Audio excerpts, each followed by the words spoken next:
What's up, everybody? Joe Ringen here. Come to you tonight with another, you guessed it, another book review. Today we're going in a little different direction from what I've been reading lately. That's for a couple reasons. One, I'm getting into some dense reading, and I needed a little bit of a break. Just some like easy popcorn reading, fun reading, where I don't have to think too hard. And two, I have a lifelong goal to read all the Star Wars books, like especially the expanded universe books. So hey, perfect, right? These are good kind of filler books, and sometimes they catch you by surprise, like they're pretty good, like this one is here.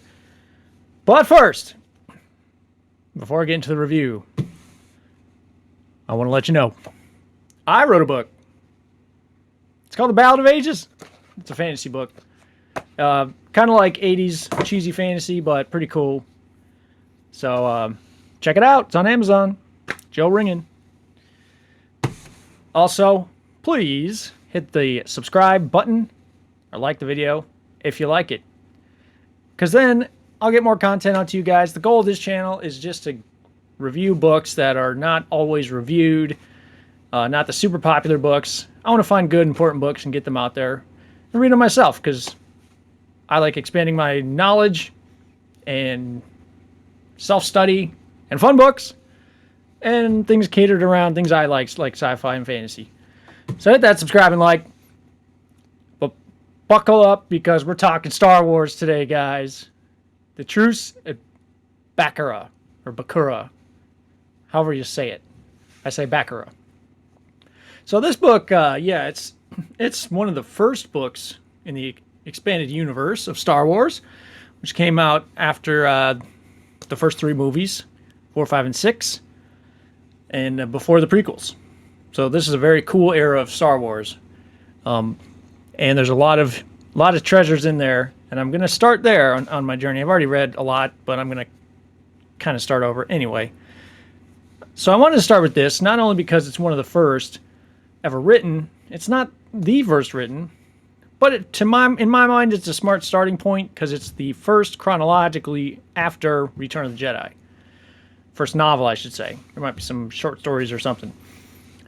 But this picks up immediately after the Battle of Endor. In fact, our heroes are on Endor when this book starts.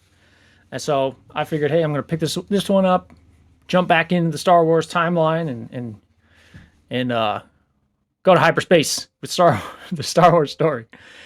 Honestly, I wasn't expecting much of this book.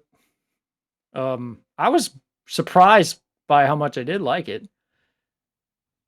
So what's it about? All right, so yeah, like we talked about, it starts off after Battle of Endor, and various things happen. There's still a little bit of fighting in space, and as the rebels are sort of collecting themselves, and the dust is kind of settling on the whole Endor thing, the rebels intercept a mysterious transmission from a planet they discovered to be Bakura, which is kind of off, sort of on the outskirts, not in the unknown regions yet, but pretty far out.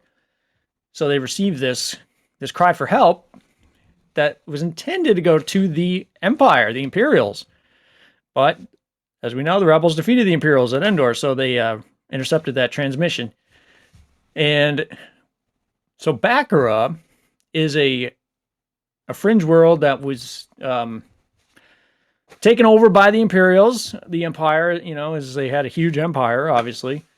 So it was there's an Imperial presence and military and everything there, but they left to help fight, whatever. There's still some there.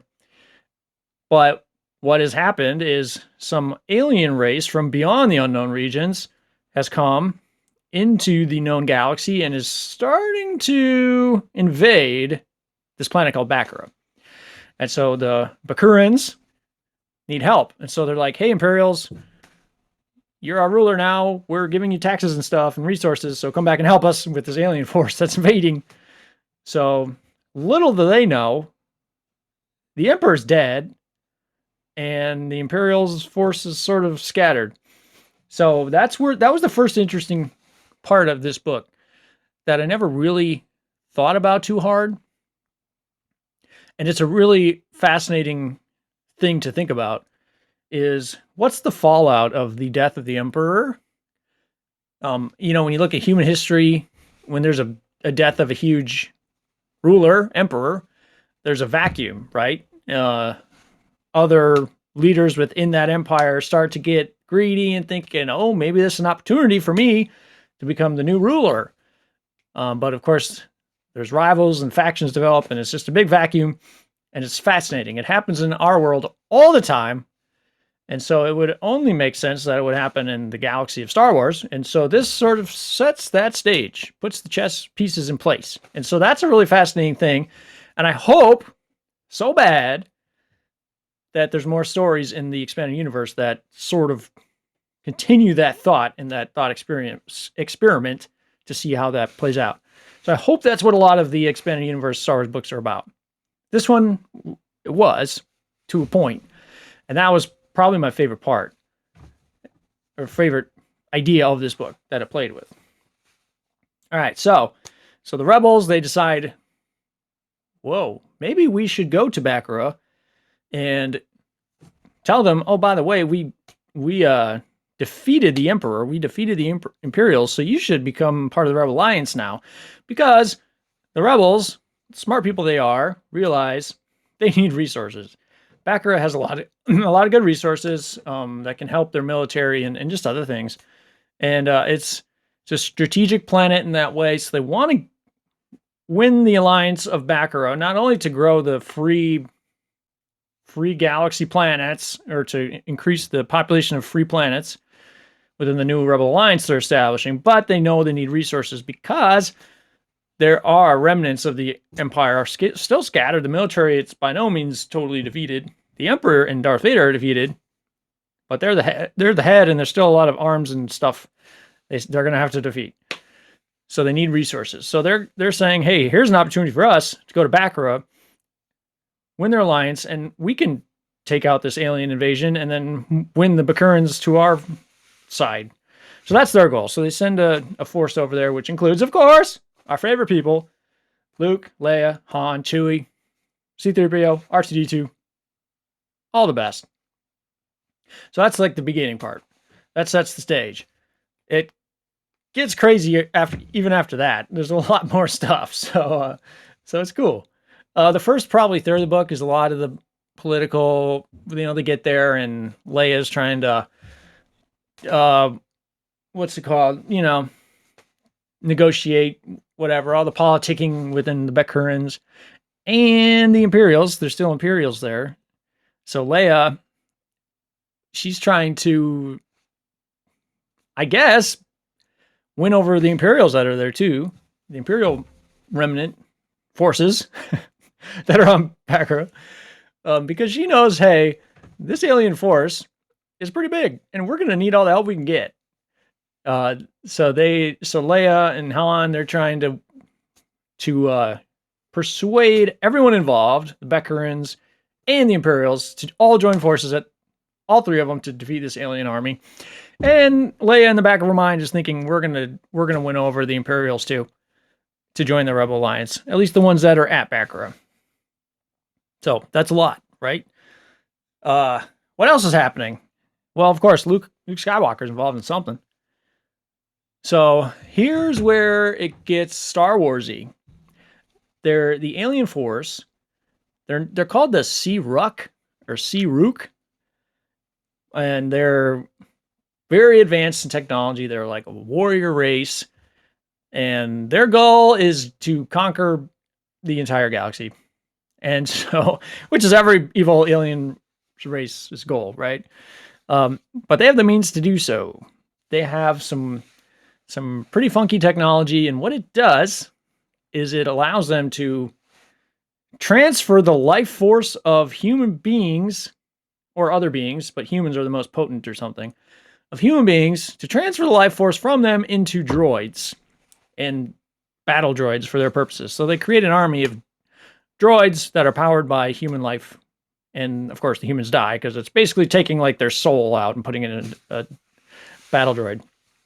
Kind of crazy concept. So they've so the alien army that comes to Bakura, turns out even though they're large, they're only just like an expedition force, just kind of searching around new planets. And they find Bakura, and they're saying, "Hey, this galaxy here has a lot of human beings." So they start harvesting, and then they're going to, of course, expand throughout.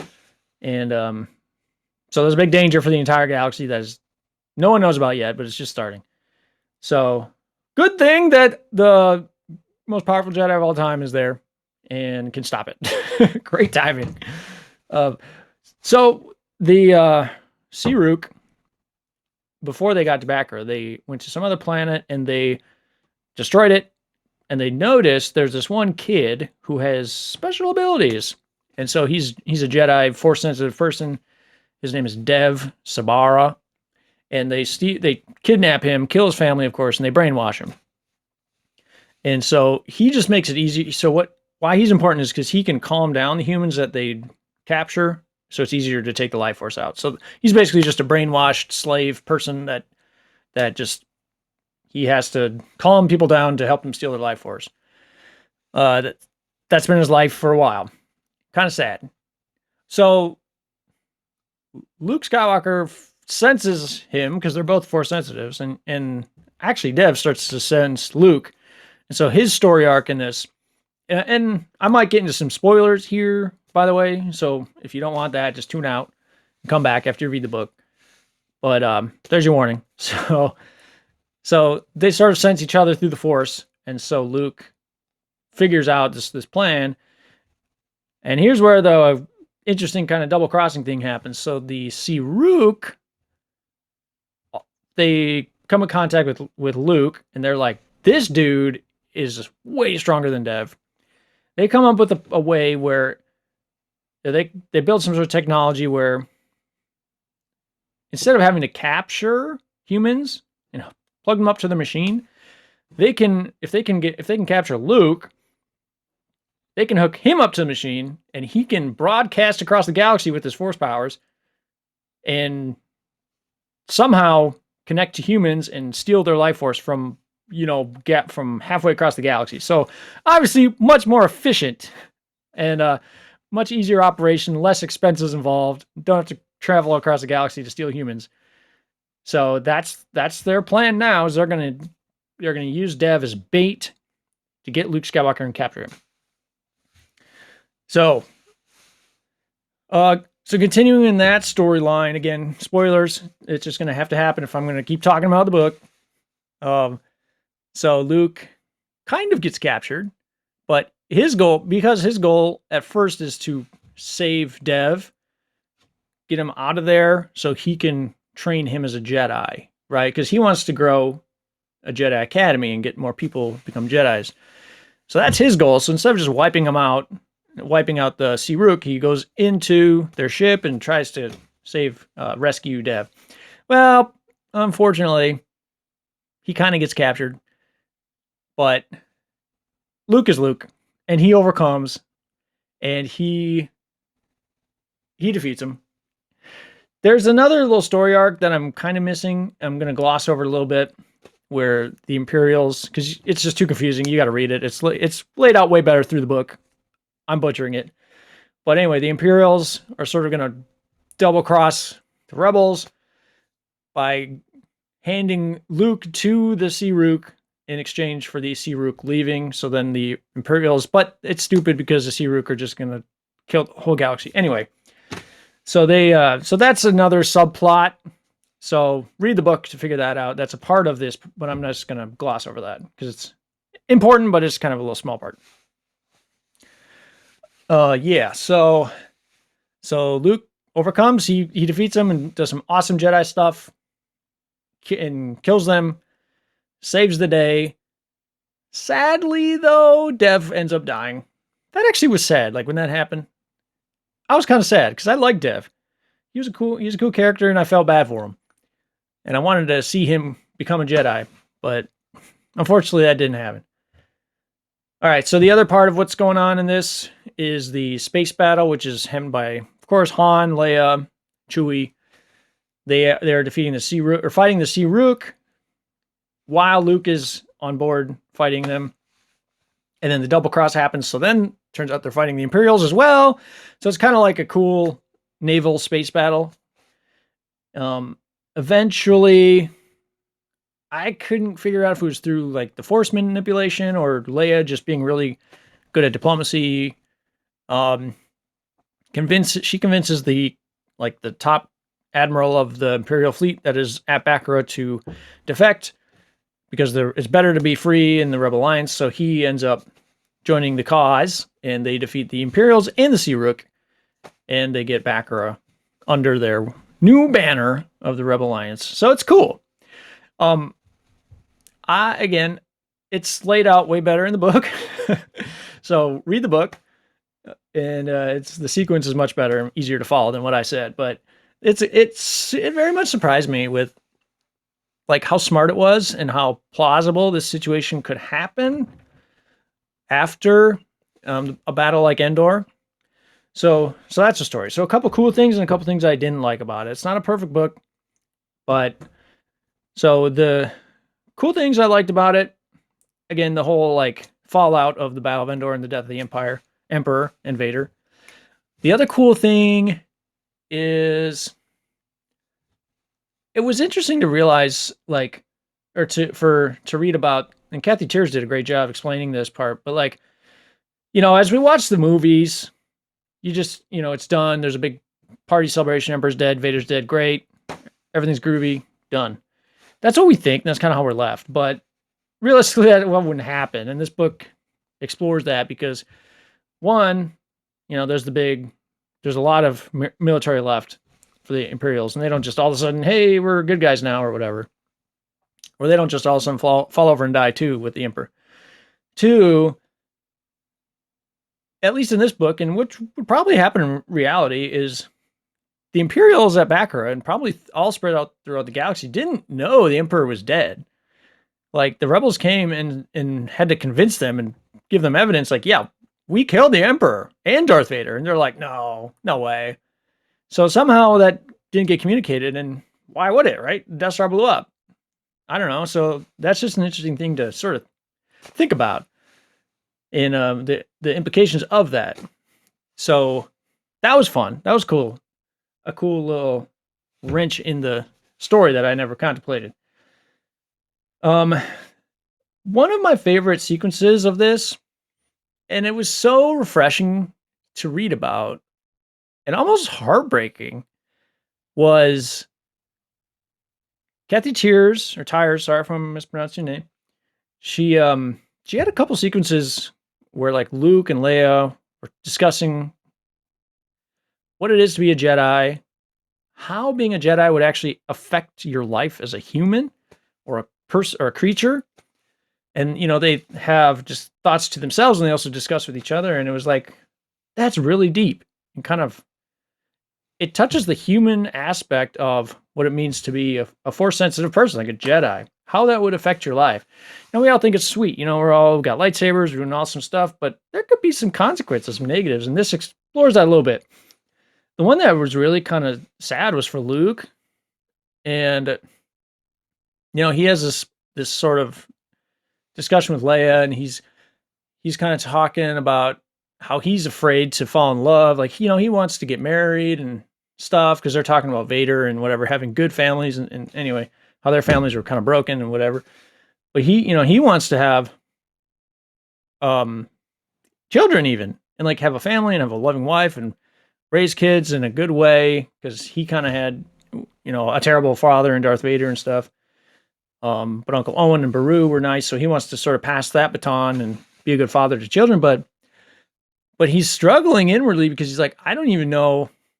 One, he's afraid to fall in love and get married, because he knows as he gets stronger in the Force, that makes him like, it goes hand in hand. The stronger he gets in the Force, the more susceptible he is to causing more harm to the galaxy. Like if he gets as strong as Vader and something happens, and he is swayed to the dark side, then that's going to hurt, obviously, all those he loves. So he's very sensitive to that, and so he's almost afraid to get married. So, which is kind of the story of Anakin, right? Anakin was super strong in the Force, fell in love, and then almost tragically, because of that love to Padme, he sort of turned to the dark side. He got manipulated, obviously, but so he's very concerned about that. And then, of course, having kids, he was wrestling with the moral idea, or the moral struggle with, is it even okay? Should he have kids? Because every child he has, he's bringing a potential new emperor, new Vader into the galaxy. And is it right for him? Is it ethical for him to sort of roll the dice in that way and possibly make the galaxy suffer another Vader? So, you grapple with that. I never thought of that. That's too deep for Star Wars. So that's kind of cool. Like, that's why I hope these expanded universe novels are more like that. It was kind of interesting to read. So that was surprising and a good part of this novel. That said, Luke has no problem with being attractive to ladies. He has no moral qualm with that, and it's kind of just like, okay, yeah. There's this. Oh man, I forget. She was like Bakura princess or something. I don't remember exactly, but of course he falls for her in whatever. So there's that weird love thing going on, romance, and she ends up staying on the planet and he leaves, so nothing comes of it. But it's kind of goofy, kind of cheesy. But hey, it's Star Wars. Okay, so the thing I didn't like, though, I think there was really only two things that were enough dislike for me to pull the score down. I gave the score 75% out of 100, 75 out of 100, which is pretty good. Better than I expected, honestly.